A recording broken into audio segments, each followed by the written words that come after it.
Some ideas, they shake you out of your sleep like when a toddler creeps. Totality of the deep, the mere thought of an unconscious manifestation carried out with the beat. Positive charged protons creating neural explosions. Time hiccups when fingers and pads touch. Dead air smiles because it knows what's coming. The counting is of the clock claps hands. The choreography of the knock slaps jams. And you be like, who made this? Vertebrae responding to the call so bad to make a B-girl curve the wall.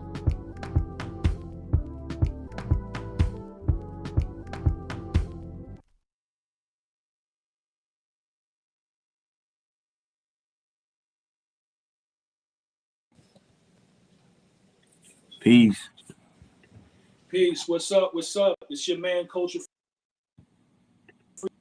Freedom, Hip Hop's top chef on the legendary rap group, Poor Righteous. We're here to do a little beats and eats. Yes, sir. Welcome to Eats+Beats, where we cook up in the kitchen and in the studio, featuring Chef Culture Freedom, aka Hip Hop's top chef and producer yourself. Brought to you by Words, Beats, and Life. So this is different, man.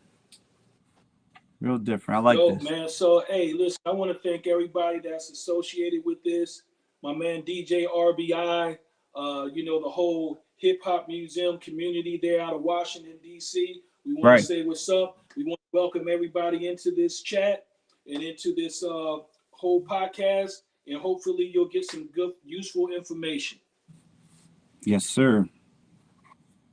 Yes, sir. Yeah.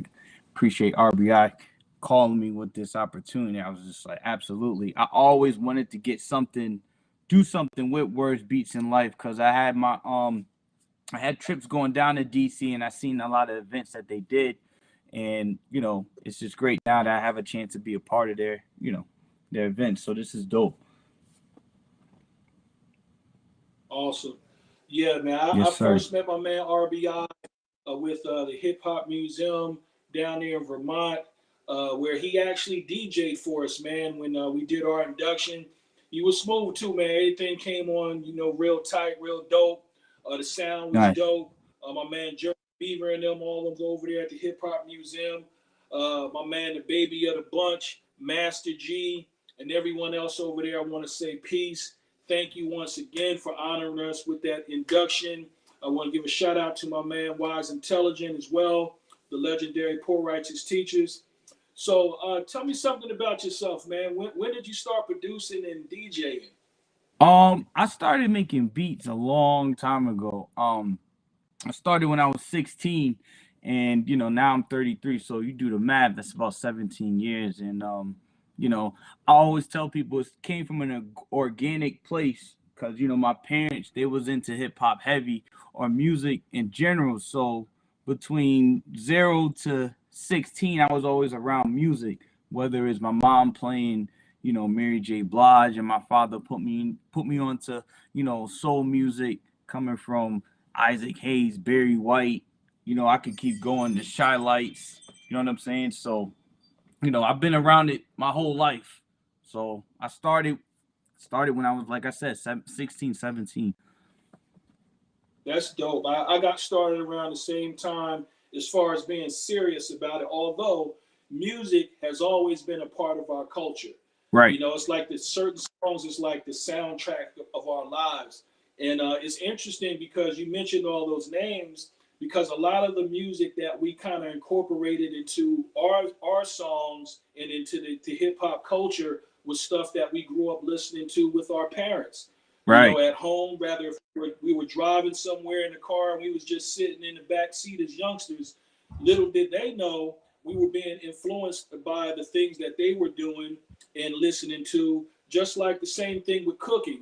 I grew my passion for cooking by watching my mother in the kitchen, man, and all the great dishes that she put out and tasting great food. And that's where I developed my passion for cooking and a lot of the traditional meals that we eat, especially with the holidays coming up. There's going to be a lot of people eating a lot of meals that was passed down from generation to generation. There's going to be a lot of good music being played. There's going to be people like yourself that might be actually DJing an event, or they might say, hey, man, put something on. So that whole atmosphere and the whole culture of music and food and all that, that helps us stay in touch with who we are as a people, but it also sparks up nostalgia. You can remember when, the first time you ate this meal or the first time you heard a certain song. So it kind of helps, man, and you get good happy vibes from it. You know what I'm saying? So That's that's right. real dope, man. 16 is a prime age. It sure is. What's some of your favorite artists, man? What's some of your favorite artists that you listen to today? Well, it changed. You want me to know from today or back then?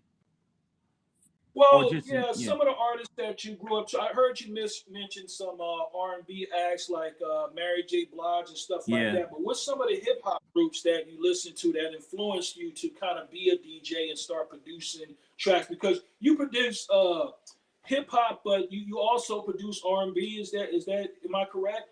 I mean, I have yet to produce for R&B act, but I do have R&B beats, as you would say. Like I can, I am capable. Gotcha. But the artists that I would say, help shape and mold me early on would definitely have to be like Tribe and Gangstar, those two groups there. And then you can take excellent. there, of course, Hove and Jay-Z. I mean Hove, Nas, many of the greats. Like I shared a story with Ski Beats one time. Shout out to Ski Beats. And it just goes to show you that life comes in full circle. And it's funny, I was in DC when I told him this. And I was telling him, like, bro, when you drop the Reasonable Doubt, around your age, just imagine a 7-year-old sitting around just listening to Dead Presidents, just vibing to it. And I told him, I was like, that was me, so. That definitely was like a career defining track for him, especially doing it for an artist as big as Jay-Z. I mean, and that was kind of on Jay-Z's come up. But what a lot of people don't know, with Original Flavors, him and Jay-Z was kind of rhyming with one another. I mean, he was on that one track, Can I Get Open? And Jay-Z was on that. And Ski was spitting some hard lyrics too with that, well, check out the new stuff, huff and puff, but you still ain't rough enough. Oh my goodness, holy PowerPoint, joint. I remember that because he was incorporating that scratch into the joint. So Ski, he was definitely somebody that I was checking out and listening to. And then when Jay-Z came on, flipping that style. The other brother I haven't seen in a minute, I don't know his name, but shout out to him too. But yeah, Original Flavors, Ski Beats, Jay-Z, and all of them, man. It's amazing to see their perseverance through the years. Jay-Z, as I tell people all the time, back then it was all about, being out in the streets and having ciphers. And Wise Intelligent, actually from our group, had a cipher with Jay-Z one time when a brother brought him to my house. And this was before he got huge, but him and Wise had a nice little cipher going on, man. And it was amazing to see the range of styles and the different way Jay-Z was flipping words and Wise was using, words that we never heard of, So that was real dope, man. Once again, shout out to Jay-Ski, man. Definitely one of the pioneers with using the SP12 and the S950 together before, we had the MP60 to really have that long sampling time and to be able to bounce certain beats. We would combine the SP1200 with the S950 that was made by Akai drum machines and rack mountables. So that was real dope, man. You get those nice filters in there. So yeah, man, that's real dope. I mean, that's a good guy to study, man. Coming into the game. Definitely. I just want to mention a few things that I'm going to be preparing today. One, I'm going to be doing a spicy seasoned salmon that I'm going to sear here in this saute pan, which is to put it in there, season and rub. You can pick it up at www.cold-free.com. Just a little selfish plug there. I'm going to be doing also garlic mashed potatoes with asparagus tips. So that should be good. We get all three of our food groups in there, and that's going to be real dope. So just giving you a heads up with that. You got any questions for me, my brother? Yeah, man. Like I said, bro, it's an honor to be here, to have this opportunity to speak with you. You know what I'm saying? So, like, when starting off, being a part of the legendary group Poor Righteous Teachers, like, what would you say was your breaking moment, and how was the scene like in Trenton? Because you guys are from Trenton, correct? Most definitely. Okay. I'm born and raised in Trenton, New Jersey.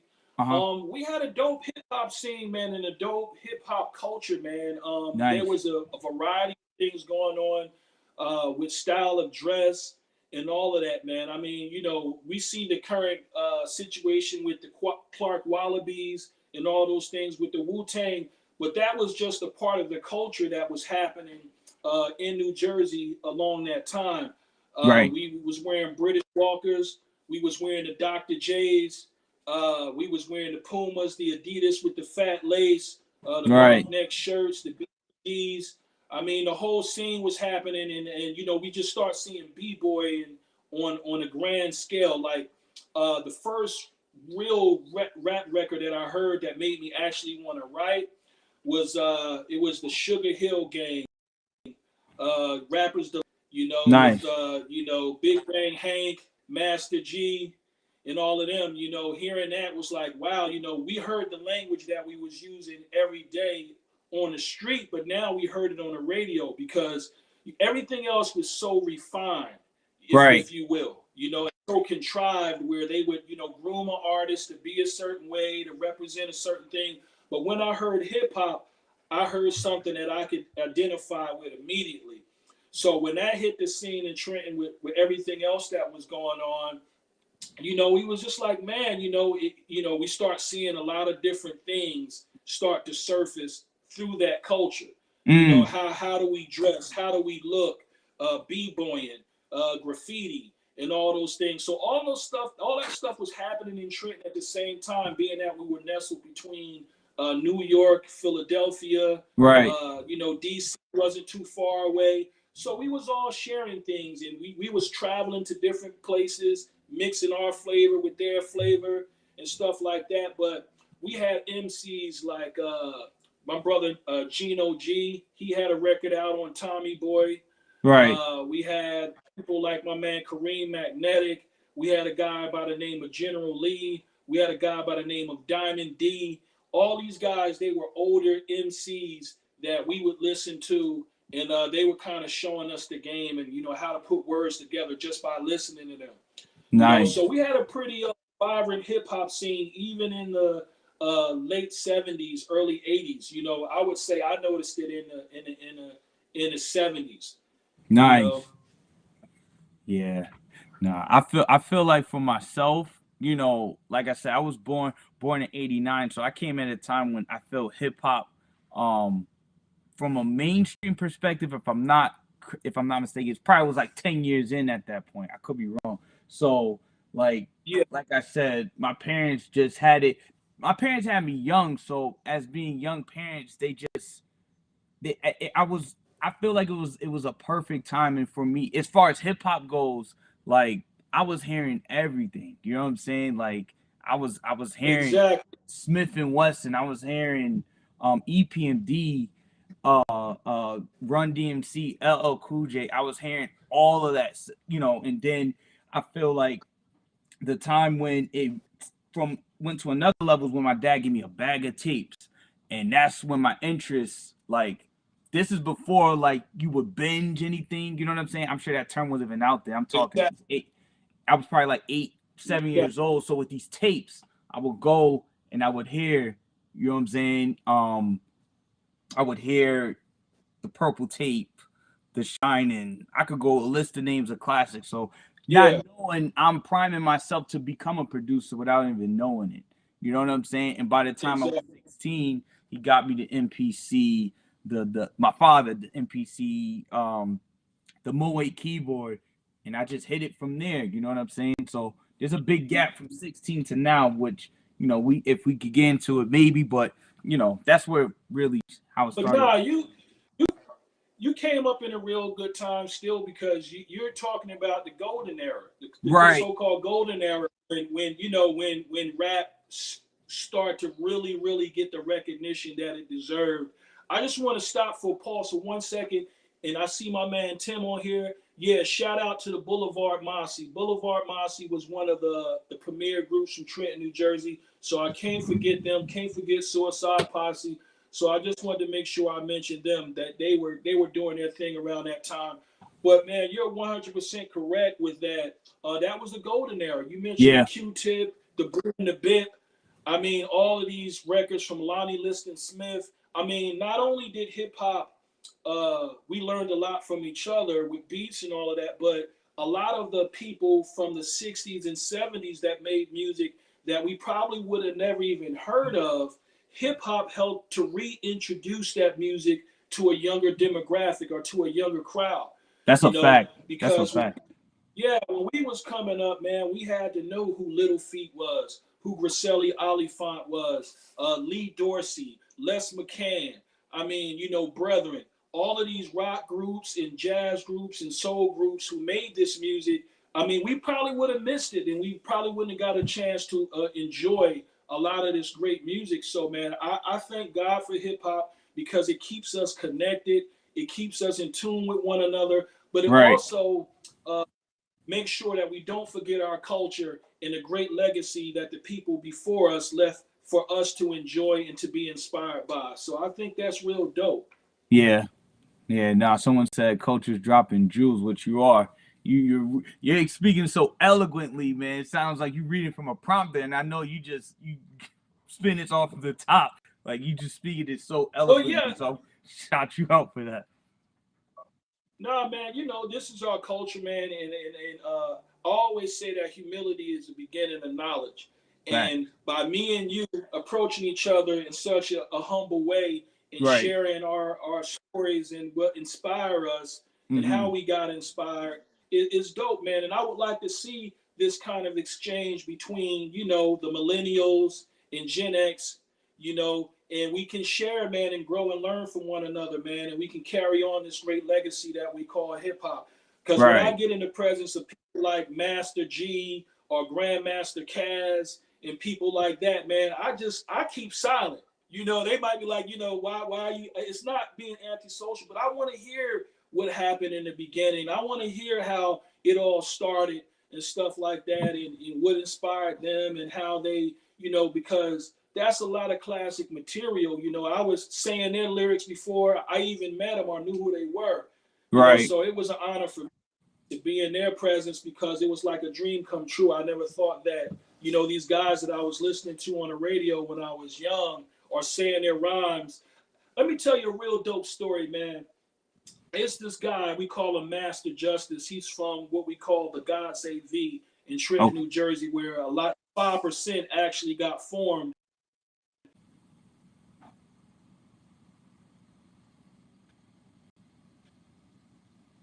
Me and him after school, man, we would go in the back of the schools and all that stuff before we went home. We would try to impress one another with, quoting all of their rhymes and stuff like that. But I never thought, when I think back on that and how dope that was, I never knew it was having that kind of impact on me at the time. But I was actually learning how to say rhymes by doing stuff like that. So when you hear dope stuff and you listen to dope stuff like all the artists that you mentioned, it inspires you because you know what it's supposed to sound like. And you know what it's supposed to look like. And I feel the same way about cooking. You know what I mean? When you enjoy good food as a foodie, you go out and you taste good food and you see how it's supposed to be prepared and all of that, it should inspire you to want to make great food. So I think both of them go hand in hand because most hip hop artists in the hip hop crowds, we are foodies, because it's all art, right? We call it the culinary arts because there is an art form to it. Now when we're hungry, we're gonna eat what we gotta eat. But when you poor or you come up, struggling like we did, or like myself, I don't know for you, I don't know, but when you come up that way, man, you find I was okay. You was okay, and you know what? That's okay too. That's why I had to I was all right. I don't want to throw you in that bunch, and if that wasn't your experience. But what we do in the kitchen is we aspire to be, be creative. If I'm going to keep eating this, then let me find a new way to fix it up and make it look good and make it taste good, so I don't get bored with it. Right. And you look at the whole ramen noodle revolution. I mean, you got whole businesses that dedicate themselves to making ramen noodles and spicing it Mm-hmm. up, putting chicken in there, putting vegetables in there, shrimp in there. Some even put lobster in there. They get a little bougie with it, you Right, know. right. But at the end of the day, it's all about taste, man. It's all about taste and it's all about passion, man. And you know, that's what I love. You know, the passion of hip hop. I get that same kind of passion out of cooking. Tell me something else that you get the same kind of passion out of, like when you're making beats or you're DJing. What do you find passion in? If you have any other passions other than that, what do you also get some you love to enjoy doing when you're not making music? Well, for me, I had a real strong passion for basketball, but that came and went. You know, Okay, I used to follow the NBA real closely at once upon a time, but once I say I got my equipment at 16, that was out the window. Video games is out the window. Like music took over my life. You know what I'm okay. saying? So I don't really have much. Hey, look, I'm passionate as a parent. Like I got Hey, kids. there you go. You know what I'm saying? Like I got Yeah. babies, so I'm passionate raising them, my wife and I, and that's a big passion of mine. You know, if you go on my page, you don't see them too tough, but my Facebook, I post them here and there. I make sure that's known that that's a part of who I am because you know I'm not just a guy just all about music. I'm all about trying to raise respectable people out here too. You know what I'm saying? Man, So you know what? That's dope. I always tell people, man, especially young families and young guys, that one of yeah, the most revolutionary things you can do is keep your family together and hold your family together because strong relationships make strong families and strong families make strong communities. So it's all intertwined and it's all interconnected, man. Can right. you tell us a little bit about your process when you're making beats? I mean, how do you, I mean, where are you at mentally and explain to us a little bit your process on how you do beats. Well, I personally, I always start.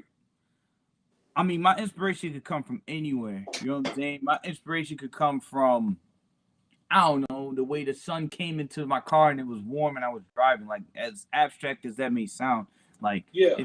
it's weird, or just how my day is going, that may inspire me. You know what I'm saying? And then I will start with the drums. I'm going to plug this in. I got a drum kit called Sloppy Loops that I sell on my social media, and I always start with my drums, and Mm-hmm. then from there I start chopping up a sample. So I'll get into a track real quick. Let's see what I got here. Um, let's see if you guys can hear this. I'm gonna start with the sample. I don't know if y'all can hear this. Let me see. Okay, bet. Let me just go into a track real quick. Um, Okay. but I Well, while you're always, doing that, I'm going to yeah. check on some of this food and get some of this stuff prepared. But go ahead, continue. While you're Okay, doing that, I'm going to get something prepared.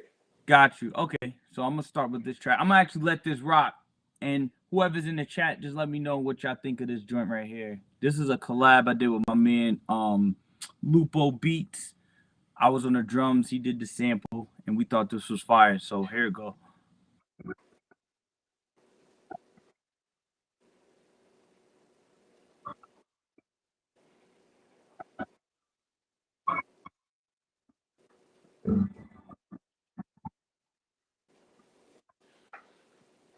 I hear something very faintly in the background.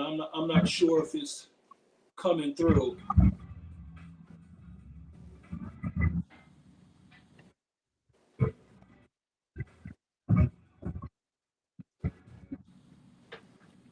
My Hold up. man said Let me he fix can't this. hear it. All right, I'm gonna go into settings real quick. Okay, Yeah, so while you're doing that, yep. um, tell us about some of the artists that you listen to from back in the day. Like, is it like jazz? Do you like more jazz, more soulful type of things, or is it just you know? Give us some insight on some of the genres you like the most.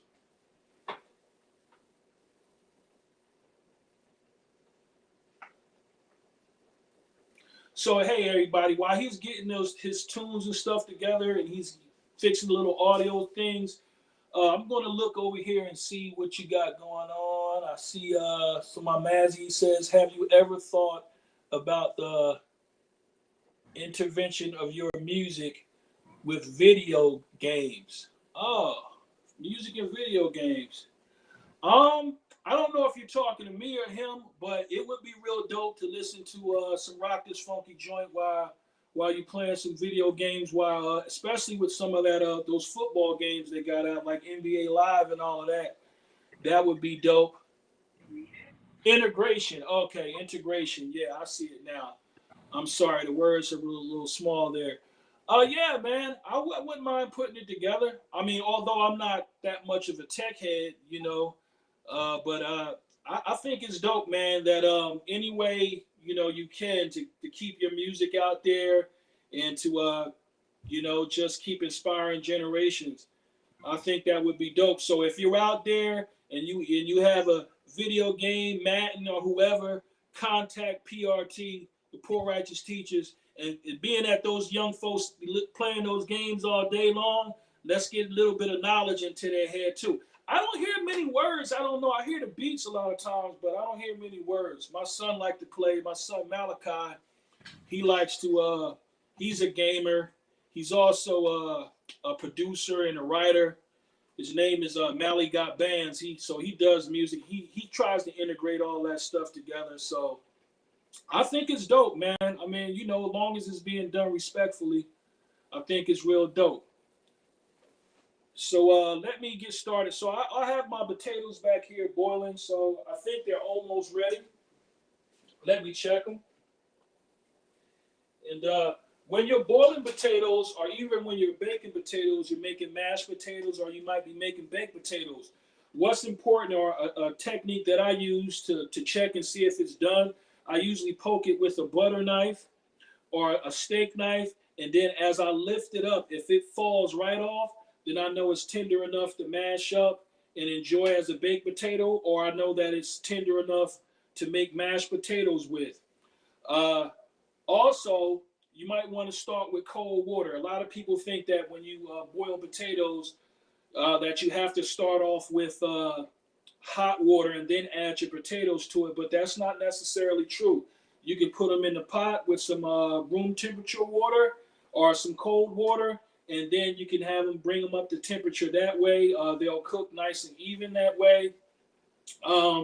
You can have smashed potatoes, you can have whipped potatoes, you can save them for later on when you make your baked potatoes. You can break them up and make some crispy potatoes. You can make some home fries with them. You can make some potato logs or potato wedges with them, fry them that way. So when you cook potatoes and you don't use them right away, or if you don't mash them right away, there's a lot of great things that you can do with them. Today also, like I said, I'm going to be making some pan-seared salmon. So I got some fresh salmon from the fish store here that I'm going to be using. I typically like to use around 5 to 6 ounce pieces. That's 6 ounces is a pretty good dinner portion of salmon. Some people like 8 ounces. It all depends on your taste. Salmon is one of those things that are universal. That's why I chose to make that today. And especially in our community, salmon is on the rise. A lot of people like it. A lot of people enjoy it. It's kind of taking the place of where whiting used to be. I remember a while back when I was growing up, we enjoyed eating whiting, or we enjoyed eating flounder.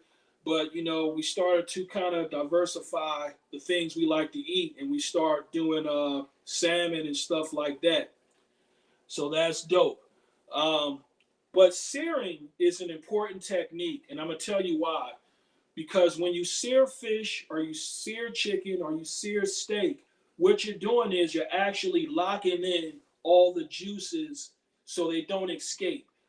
If you ever cooked fish before and you just took it out of the pack or whatever, and you sprayed your sheet pan and you light it down, you added your seasoning, and you just threw it in the oven, a lot of times you'll see all of that white stuff and all that stuff coming out of your salmon, or coming out of your steak, or coming out of your chicken. And what's happening is you're losing all of that juiciness. that would be retained in the meat if you would sear it. So I always try to tell people, you know, when you cook your meat, if you can, try to sear it first or try to grill it shut. And then once you do that, and then sear it on all edges and both sides of the meat. You can put your pan on medium heat, and which so it won't burn, especially if you're using your favorite rub. Once again, the rub that I like to use is Put It In There Seasoning Rub by Hip Hop's Top Chef. If you want to get some of this, that'll be great. You can go to www.codefreecollection.com. Okay, so let me grab these potatoes, man, and I'm going to show you some interesting things with them. They should be done right now.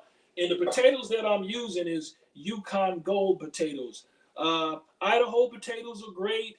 Baked potatoes are great. If you only have them, you can do the same thing. I would typically take I would peel those first, but with Yukon Gold potatoes, the skin on them are so thin that you can just cook the whole potato, mash the skin up there, in there with it, and it's still delicious, all right? So just give me a few seconds while my man is getting his audio together, and I'm going to show you how this is done.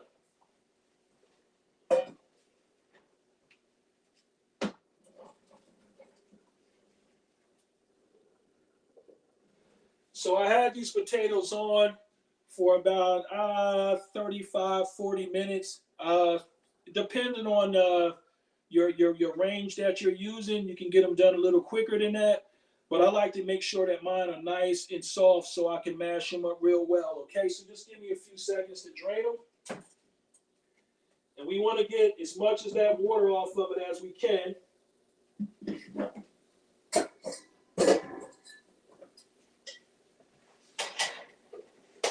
Now, some folks, they might have a hand blender or they might use a mixture. But if you don't have a mixer or a hand blender, you can just do it like this. I like to do it the old-fashioned way. So as you can see here, I'm going to show you my potatoes here. You can see that? You see that steam coming off of there? I wish we had smell-o-vision, man. If we had smell-o-vision, you'll be able to smell that nice aroma. And I haven't even added any of my favorite seasonings to this yet, but it's still going to be real dope. So what we want to do is we get these potatoes nice and mashed up in here. And what I'm doing here is I'm breaking the potato up first. Before I add my warm cream to it, before I add my butter, before I add my salt, my pepper to it, you want to break the potatoes up nice and good. If you have a blender, you want to blend them up just a little bit to get them nice and broken up. And two things will happen this way. One, you don't have to whip them as long, so you don't have to worry about them getting all gooey. And then two, you don't have your cream and everything splattering all over the place while you're trying to mix it. I don't know if you ever saw that, where people would make mashed potatoes and they would put everything in it before they start blending it. And because the potatoes are in chunks, it's knocking against the cream and everything. And then you got it coming all out of the bowl and it's creating a mess. So what I like to do is break the potatoes up first, you know. So you see where I have it at. I broke it up nice and good. Once I have it broke up really good and really well, then I want to take warm cream and add it to the potatoes, or warm milk. Now you might be saying, why warm cream or why warm milk? Because when it's warm, you don't bring down the temperature of the potatoes, and then it slows the process down and they don't whip as well. So what I like to do is I add warm cream or hot cream to hot potatoes, right? Only makes sense. Give me 1 second. And when you do so, I have my warm cream here, so I'm just going to add a little at a time.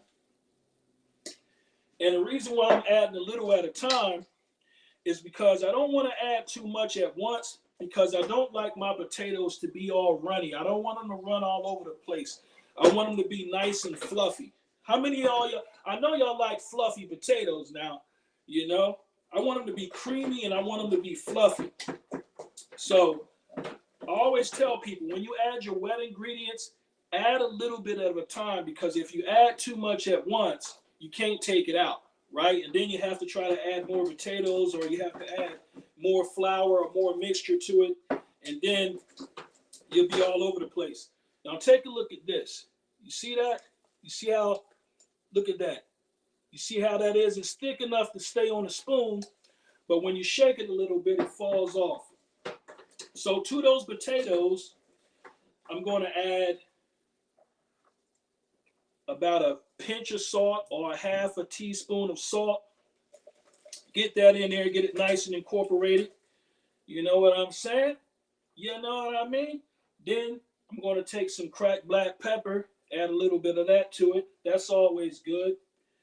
Yes, sir.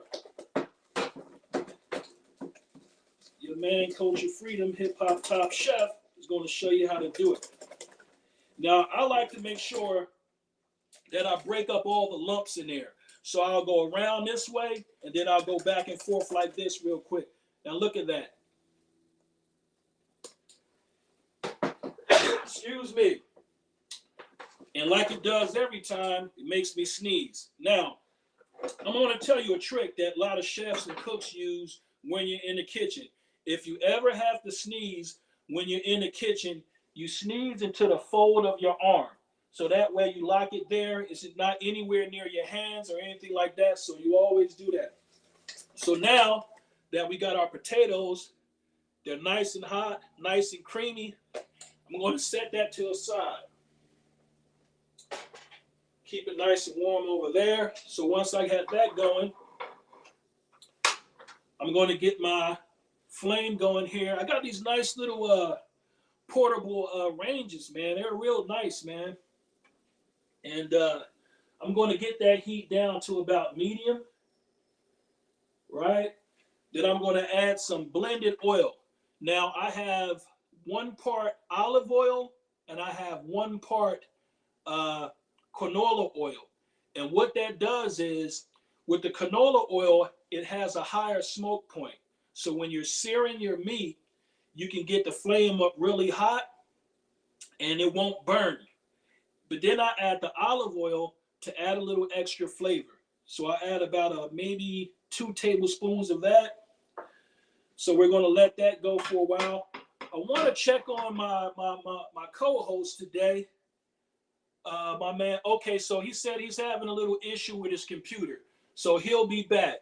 Shout out to my man KelC. He'll be back in a minute, but until he get back, we're going to finish this process with this meal here. So we're going to let that go, let it get nice and hot. While that's going, so what I have here in this plate is I have some of that put it in there seasoning and rub. This seasoning, the reason why I like to use it, besides the fact that I'm a maker, is that you can sear with it. You can also, you can smoke with it. You can do a lot of things. You can use it on chicken. You can use it on your favorite seafood. It still comes out good. Now, what I want to do is take one of these fillets I have here, one of these salmon fillets, and I want to dip it in there.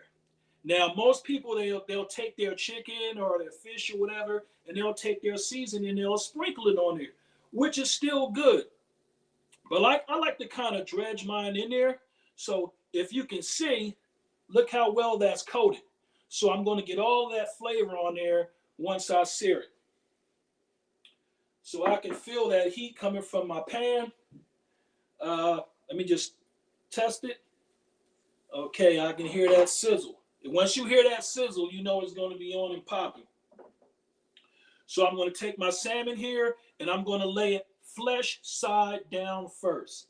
And when I put it down, I'm not just going to drop it, but I'm going to kind of slide it in the pan ever so slightly like that, so I don't have no big grease popping on me. You ever see, especially us, you know, we like to drop our chicken in the hot grease or drop our fish in the hot grease, but really you should just lower it in there nice and slow. And when I put my salmon in the pan or my fish in the pan, when I'm searing it, I just lay it away from my body, nice and slow. You don't want to lay it in there towards your body, because if the grease pop, guess what? You might have a new tattoo. And I don't think it's the tattoo that you want. All right, so let's get that going. You hear that nice sizzle. Now, I've been cooking for a long time. I mean, you know, people see some of the things that I do and I make it look real simple. but I'm gonna put you up on a secret. I've been cooking for about 25 years or so. So, I've learned these different techniques over the years, and I like to share it with, anybody, man, who has a passion for cooking, or even if you don't have a passion for cooking, you just want to learn how to do it better. I believe I see my man KelC back up here. Yeah, I'm Okay, so I'll get back to the food tips once we get everything going. So, where did we leave off, man? we left off me trying to play some joints for y'all, but it looks like I'm having some trouble trying to play it out loud. So Okay, we might have to so just if you continue can't play none right now, Yeah. so at the end of the program, we're going to give you some websites and stuff like that you can go and you can check out some of his feet, Right. and you'll be able to hear the kind of work that he does. But I have another question. Okay. What are some of the favorite things you like to eat where you're from? I heard you mention salmon, which that's fish is always one of my favorites. I like the Alfredo.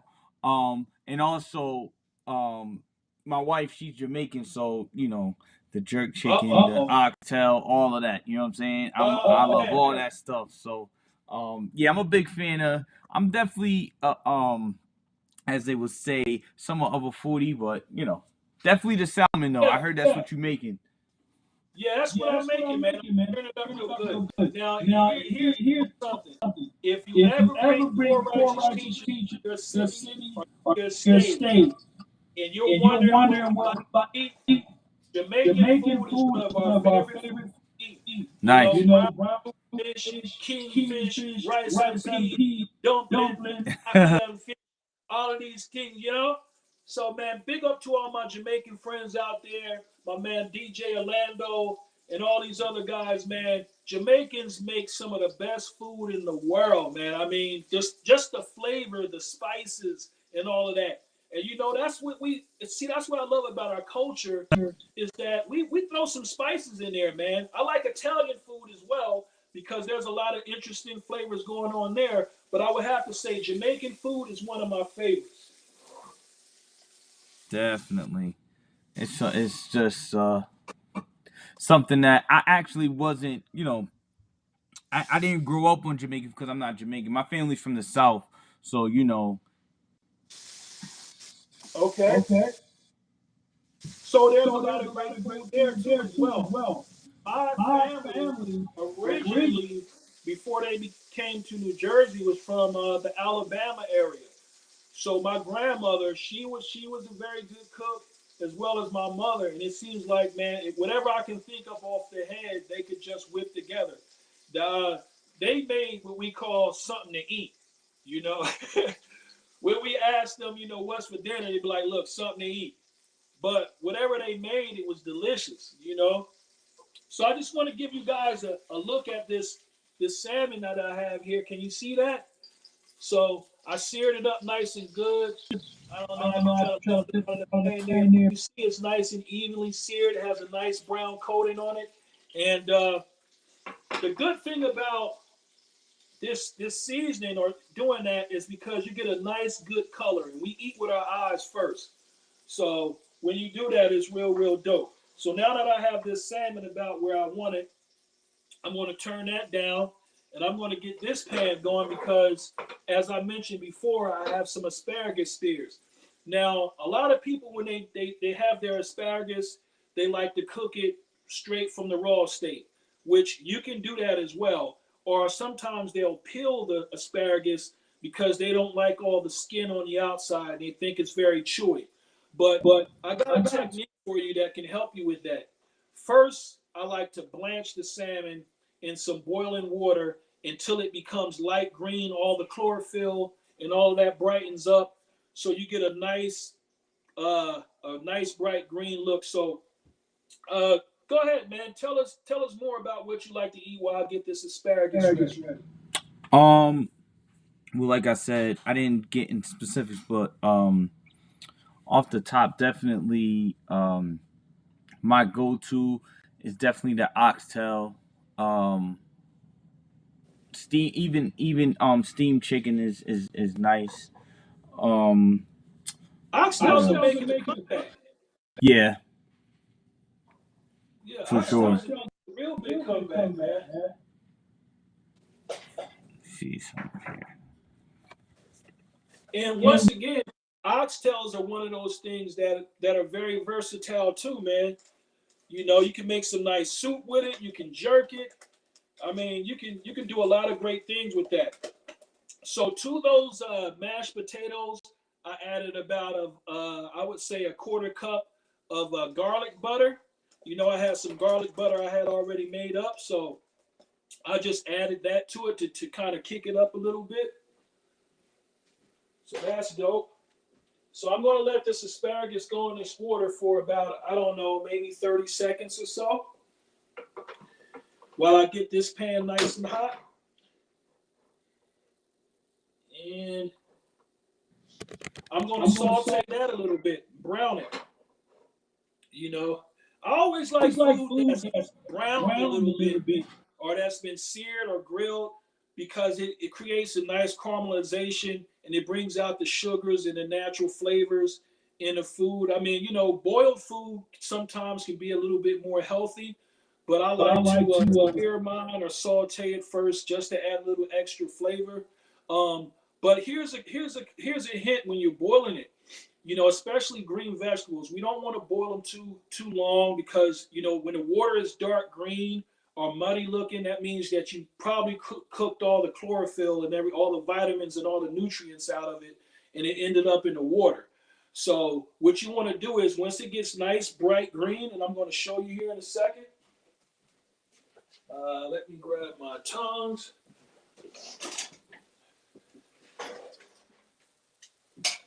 Here we go.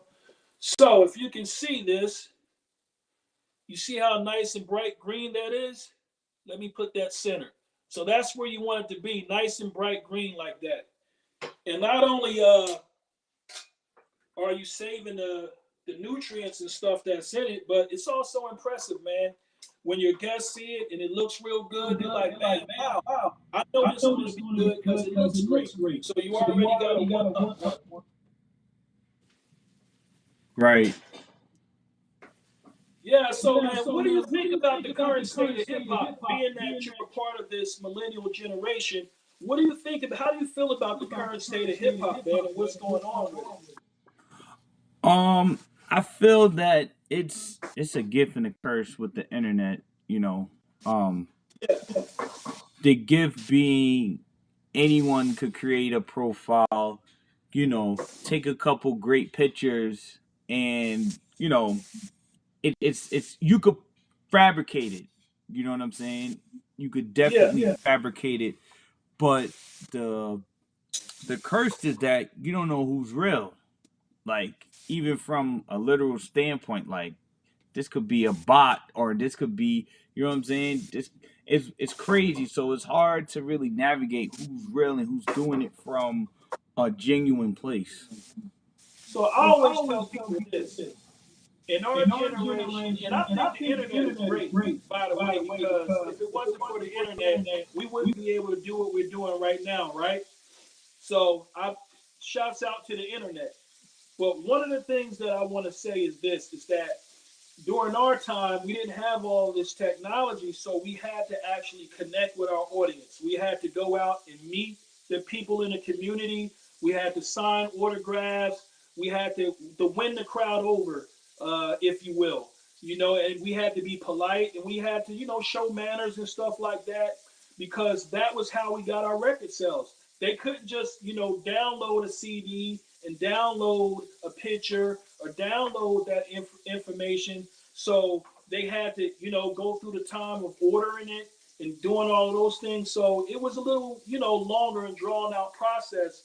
So we had to win our audience over, and people, you can feel people's vibe and feel people's energy too when you meet them live. So I think that's one of the benefits that you were just expressing is that it's hard to tell because you can kind of, you know, make these characters up on the internet. But when you actually meet people and you talk to them, then you find out, hey man, you know, this guy is real, man. I mean, you know, he's not just in it to get my money, but he loves what he does. he he loves people, and you're willing to put on a good performance. That's how we sold the CDs. You had to get out there and sweat. And I'm not one of those old guys that back in my day, we had to walk to the concert and carry the records on our back. you know, I know a lot of young guys, they don't want to hear that. They don't want to hear back in my day, back in my day. So what I try to do is show them how they can use some of the great things that we did and then incorporate them with some of the great things that they're doing right now in this generation to help take it, to another level. I see somebody on here has something to say. It says most people never meet their favorite artists, but they can be connected to them through social media. That's my man. I think it's Mozzie, and you're correct, man. You don't have a chance to meet your favorite artists all the time. Social media is great in that way as well. Definitely. There's pros and cons to everything, man. What is another pro or con that you notice about the internet? A pro is that you definitely you're connected to everyone. You know what I'm saying? In some way, shape, or form. Whether it's down to you, let's say we go on Cardi B's page and we like a picture. She's gonna get that notification that you liked it somehow. I could have used someone else, but like in the midst of thousands, but yet it's the interaction is there. But again, at the same time, as in the real world, I feel like the internet it's almost amplified. You know what I'm saying? Because Yeah. at the same time, no one could touch you. No one could touch you for what you may say or do. You know what I'm saying? It's you could do whatever you want. You could talk crazy to this person that you probably wouldn't even say if it was in person. So that's why I'm like, it's crazy. The internet So a is lot of really folks crazy. like to hide behind the internet. And Yeah. that's one thing I try to keep in mind. Sometimes I just laugh if somebody says something to me, they don't know me, they never met me, Right. and I just find it interesting how folks say the wildest stuff. Like Yeah. sometimes with me and my wife, we see something on the internet, we'll just read the comments. We won't even we'll check the video out, but we'll just read the comments because it people come up with the wildest stuff. You find out that folks have a vivid imagination, man. Right. They'll come It's in amazing. a joke. It is always funny, like, Yeah. and that they would never say this to this person in real life, but it's just fun sometimes. But then we also have to remember that these artists and people, they're real people. Right. Right. So with real people, you have real feelings. Real feelings get hurt, and then things get, So it is a science being able to separate yourself from reality and then entertainment, because social media is really entertainment. Yeah. At the end of the day, I'm just going to take a quick minute, and then I'm going to plate this dish up and show you a little simple plating technique. What we like to do in the culinary industry is we like to build from the center and then build up.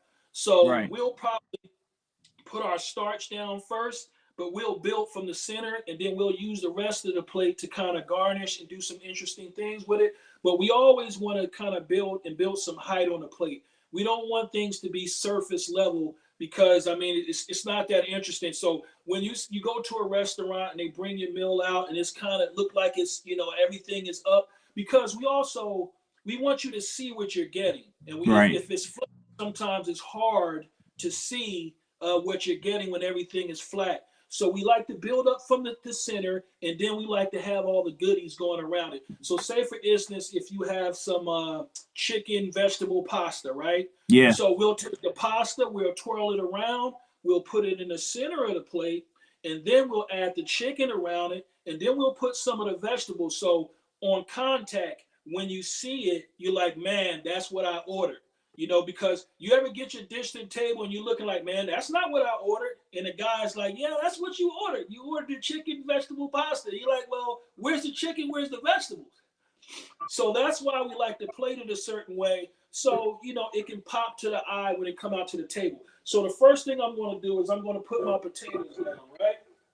So I'm going to take some of those potatoes we made earlier, and I'm going to put them down in the center of the plate. And we want to make sure that we keep the plate nice and clean. you know. So I'll put,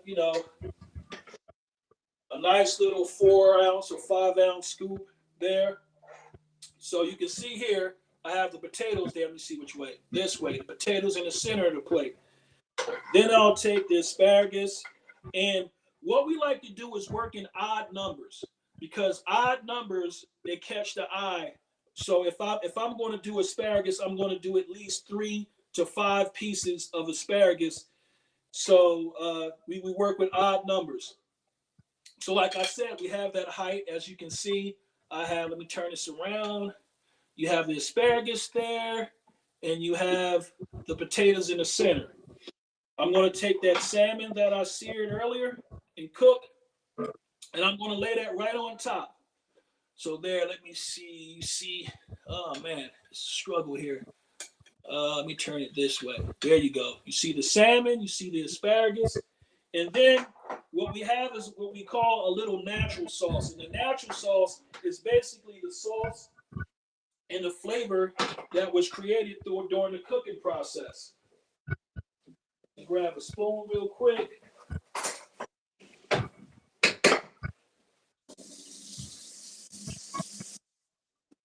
Here we go.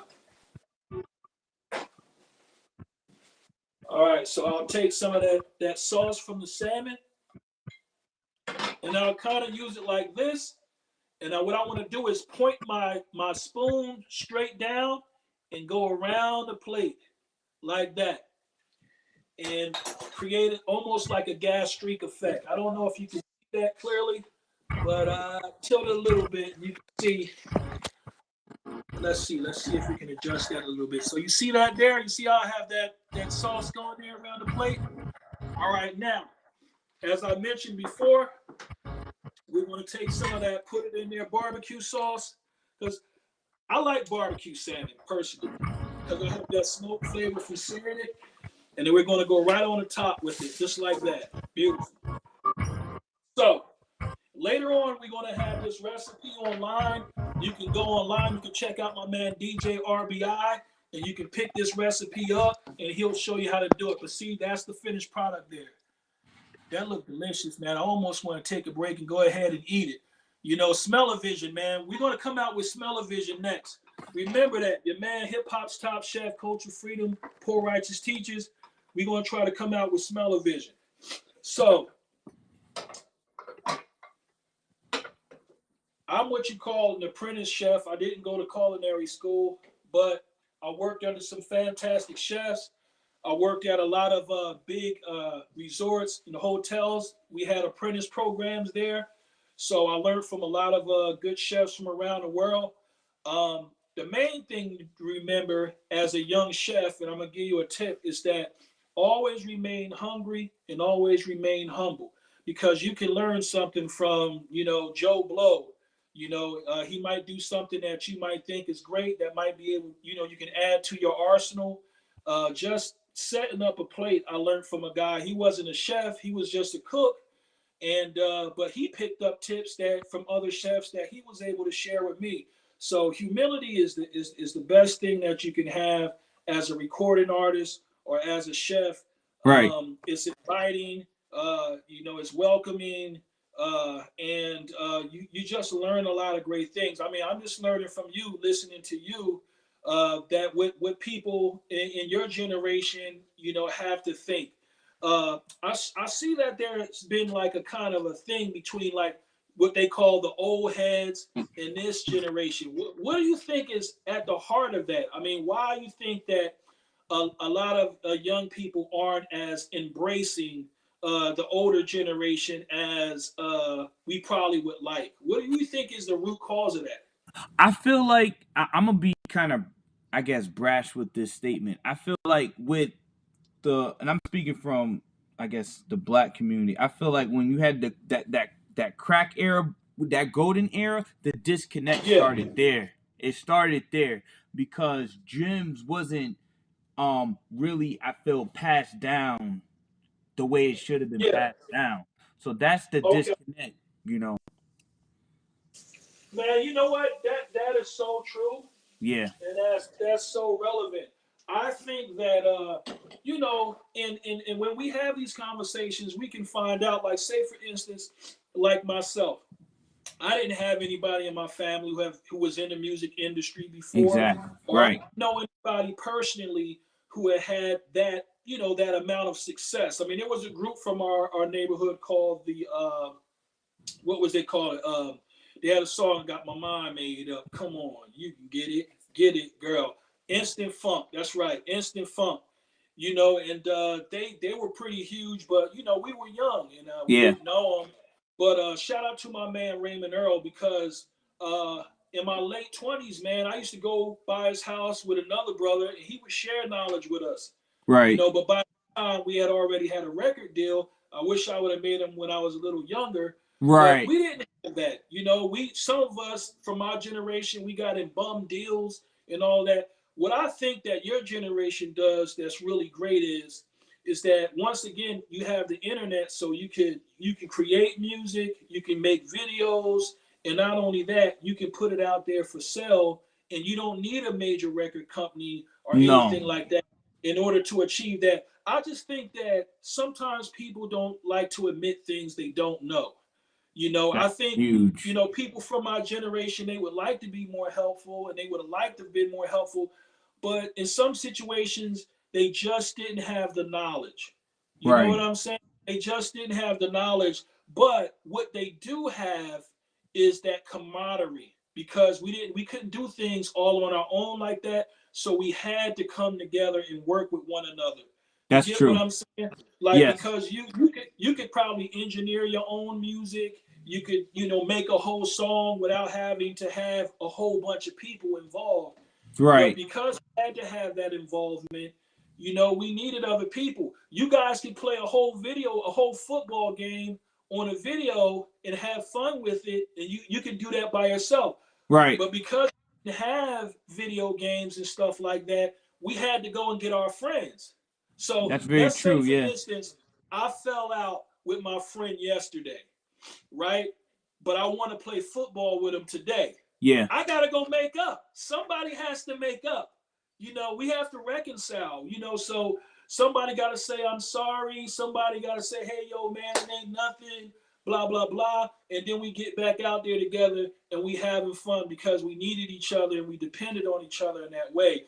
But with your generation, you know, just like the ideal of a selfie, you know, what is a selfie? Yeah. We didn't have that. If you want to take a good picture, you had to have somebody to take it or know somebody with a camera. That's an So you guys amazing have, point. That's an amazing yeah, point you you have just made. Yeah. so many things, man, so many Yeah. things. And, you know, I think part of it could be envy too. You know, I can't leave that out. I got to be honest that, you know, there might be a small segment of the old heads that might be a little envious. But I think for the most part, is that once you gain wisdom and you live for a while, you have a desire to share it. You know, there's going to grow a desire to share that wisdom, and nobody wants to be rejected, right? No. So when the old heads feel like you're rejecting them and they have something important or valuable that you might, you know, might be useful to you, and you like, nah, man, go ahead with all that, you know, that nah, you don't want, you know, they feel rejected, and then y'all might feel disrespected when they Yeah. say, "Well, go ahead, then you know you ain't gonna do this," and then it's boom, boom, boom, boom, boom, Yeah. you know. And I think once again I thank my man RBI, Yeah. Shout out to and RBI. for this platform where he's bringing people together, who make beats and cook and all of that, and we can have these conversations, and then people can join in and then add what they have to say. I see somebody here that says something that says we got to share that wisdom and knowledge to keep the culture going. Exactly. Share that knowledge and wisdom to keep the culture going. And that's from my man, I think it's Words, Beats, and Life. Yeah. Shout out to So, Words Beats in Life. yeah, Words, Beats, and Life. It's right, man. We got to share that knowledge and to keep the culture going, man. Culture is important. Culture is important, and it changed according to time and place. Like the culture in Philly, or the culture in New York, or the culture in DC, and all those things. This is another great point. Because we didn't have the internet, in order to find out what the culture was like down south, you had to know somebody who lived there who can tell you, or you had to actually travel there yourself, right? Right. So in order to know what was going on in DC, like before the internet, when I would go to DC, I would come back to Jersey and tell people, man, yeah, man, it was this, you know, DC like this. They have the tunnel, they have this, you know, they had a black hole, and they had this going on, and it's like this. The girls look like that, you know. Then people are like, oh man, you had a great time. Well, I want to go, and then they would want to travel, or you go to New York, or the people come to Jersey, and you got a chance to experience that culture or how folks rap. Like, I didn't know really how people rap in Texas. You know, I had somewhat of an idea, but when I traveled to Texas and I heard some of the artists, I was like, yo, they spitting, but they spitting in a whole nother way. You know, Yeah. they partying to songs that we ain't partying to. You Yep. know what I'm saying? Like, so you got a chance to experience that flavor, and it was a whole nother experience. But overall, as poor righteous teachers, we always looked at the brothers down south or in Texas or DC or New York as our brothers, you Right. know, because we was unified by our struggle and what we went through here in America, and just we had a universal respect for our brothers and sisters. So when we visit these places, it was like meeting our long lost cousins or our long distance cousins. We didn't look at that like, ah man, them brothers out Philly, you know, they good. That's like, yo, that's so corny. We would just trip on the different flavor that they had. Like the brothers in Philly, they was wearing a lot of the big shades, you know what I'm saying, and stuff like that, you know, Yeah. and No, it different looked things. like I mean to cut you off, but Art, you know, it looked like we gotta wind it down. I think we got like Winding, 5 minutes okay, left. yeah, cause yeah, I'm very loquacious, so you Yeah. know, yeah, man. Yeah. But So hey, yeah. shout out to RBI, man, and Right. everybody. I think he's coming back on, right? Not sure, but before you do, I just wanted to tell everyone thank you for pulling up. It's like I said, it's an honor for me being here amongst everyone. And if you want to hear my music, you can follow me on Instagram at KEL_C1000. I got drum kits. The link is in the bio.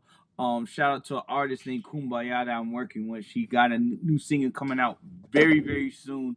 Yeah, man. So, you know, like I said, we could have this conversation for hours. You was touching on some real things that needs to be said. And hopefully we could get back on this sometime and get the audio correct too for myself, you know. Yeah. So, I mean, if you want to drop me a question, if you want to get up with me, go to www.cult-freecollection.com, and you can pick up some of this Hip Hop's Top Chef barbecue sauce, or you can get some of this rub right here, and then you can try this meal out for yourself.